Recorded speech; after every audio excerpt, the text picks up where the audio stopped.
Seriously?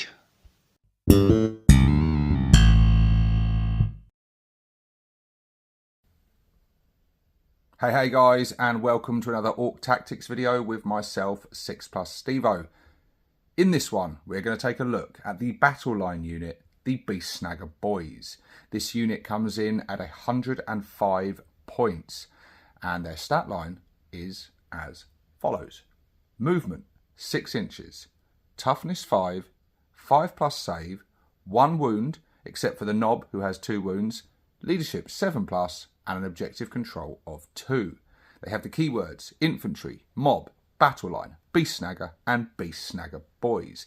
And they are all armed with sluggers and choppers. The knob is armed with a slugger and a power snapper. And one boy for every 10 can change their slugger and chopper for a thump gun. So let's take a look at these gits. Abilities wise, we've got a nice feel no pain of 6+. It's not gonna work wonders, but it's nice to have. It's an extra little thing to fall back on. It'll just help a few boys per game survive what they would have otherwise died from. So it just gives them that extra little tinsy bit of survivability, which is nice to have. And they have the other ability, Monster Hunters.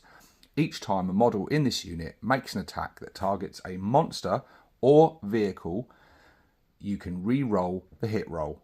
Very, very nice indeed. That makes them a lot better at hitting big stuff, which is really useful because vehicles and monsters can be quite tanky, so any help towards that is very, very welcome. So let's take a look at these ranged weapons. The slugger, we know what the slugger does. It's a 12-inch range, 1 attack. Hitting on 5s, strength 4, no AP, damage 1.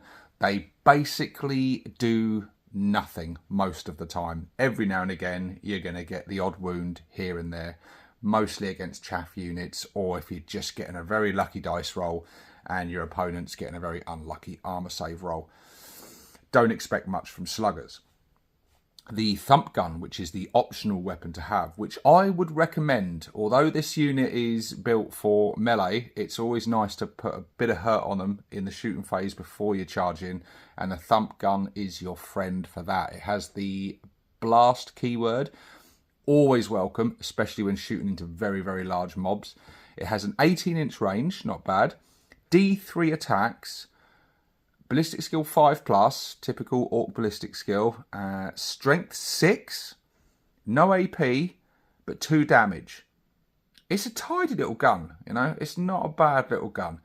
I would recommend putting it in there, especially if you're charging large mobs and things. Fire off a shot or 2 of this before you get into combat. It's gonna put the hurt on them a little bit. Yeah, there's no AP, but strength 6 is nice. 2 damage is nice. It's got a decent-ish range.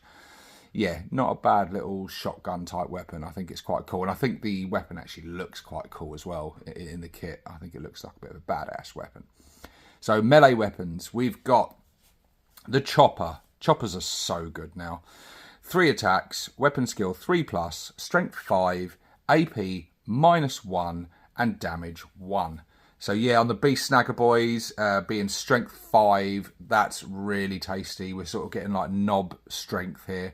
The AP is lovely. That AP -1 makes a mountain of difference, especially when you come up against Space Marines and the like. Yeah, really good stuff. The close combat weapon, that's 2 attacks, hitting on 3, strength 5, no AP, 1 damage. That's obviously for the fella with the thump gun, if you decide to take that option. And then we've got the power snapper for the knob. This is a pretty cool weapon. You get 4 attacks, hitting on 3s, strength 7, AP -1, and damage 2. For all intents and purposes, this is a big chopper with an extra attack. And what's not to like about that? It's a better version of a big chopper. Very, very cool indeed. And yeah, it just says the war gear options bit there. For every 10 models in the unit, 1 Beast Snagga Boy slugger. We've already gone over that. Can change it for the thump gun. So, what do we think of Beast Snagga Boys? Well, we think they're pretty bloody good, it has to be said. A lot more expensive than regular boys, though. 20 points. It doesn't sound like much, but if you're having a few units of these over a few units of boys, that will add up to quite a lot of points. 20 points jump, but I think most people would argue they're worth the extra spend. You get that feel no pain. They hit harder in combat. Being able to re-roll your hits against monsters and vehicles. It's all pretty damn good, isn't it? And yeah, so I think they're definitely worth the extra points. However, you might not be wanting to spend all those points on your battle line units, and perhaps you do want boys, you want something cheaper to save points to spend on more toys elsewhere. It's completely up to you how you do that. Now these Beast Snagga Boys really come into their own if you put them in certain detachments. Now the Warhorde is a really, really good one that we're all familiar with thanks to the index rules that we've been using for so long now. You've got things like Unbridled Carnage, you've got Ardor's Nails. That's always going to be good, and just the generic buffs over the getting all those sustained hits through the Warhorde detachment is going to make this killy unit that much more killy. And then of course the obvious choice that most Beast Snagga players are going to be going for is the Big Hunt. Yeah, because the whole detachment is based around Beast Snagga units. There's a lot of cool stuff in there. You got some really nice stratagems in there, things like its instinctive hunters, stalking tactics, and many more. You've got some really, really good stratagems that will either help making them that bit more killy again, or that bit more survivable. And then just the regular detachment rule, things like being able to re-roll charges against the prey unit. And if you are targeting the prey unit with these gits, you're going to improve their armor penetration by 1. So all them choppers are going to be hitting on AP -2. Oh, yeah. So I think both of those detachments are a really good place to be using your Beast Snagga Boys. But let's say you're running a Dread Mob or Bully Boys or anything else. I think Beast Snagga Boys are always going to have a place, even if you're just using them as vanilla Beast Snagga Boys. And then, of course, you've got the various characters that you can plug into the unit as well.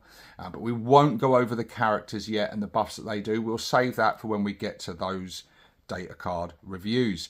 But there you go, guys. Beast Snagga Boys, what do you think?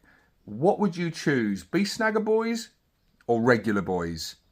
It's a tough one, isn't it? It's a tough one. For me, it's probably more regular boys. That's less out of a sort of a competitive edge. It's just more that I generally like using shooter boys and things. They fit the theme of my army better. But I've certainly got a lot of respect and appreciation for the Beast Snagga Boys. And I've got to say, the kit and the miniatures, pretty nice. I do like the Beast Snagga miniatures. I think they've got some really good dynamic posing. They look really savage and aggressive and scarred. Yeah, very cool stuff indeed. But there you go, guys. Comment, like, share, do all that stuff. And for the next one, what are we going to be looking at on the next one? Well, let's take a look at a slightly more controversial unit, shall we? Something I've got a little bit to say on. The Tank Busters. Join me on that one, guys. This is 6+ Stevo, signing out.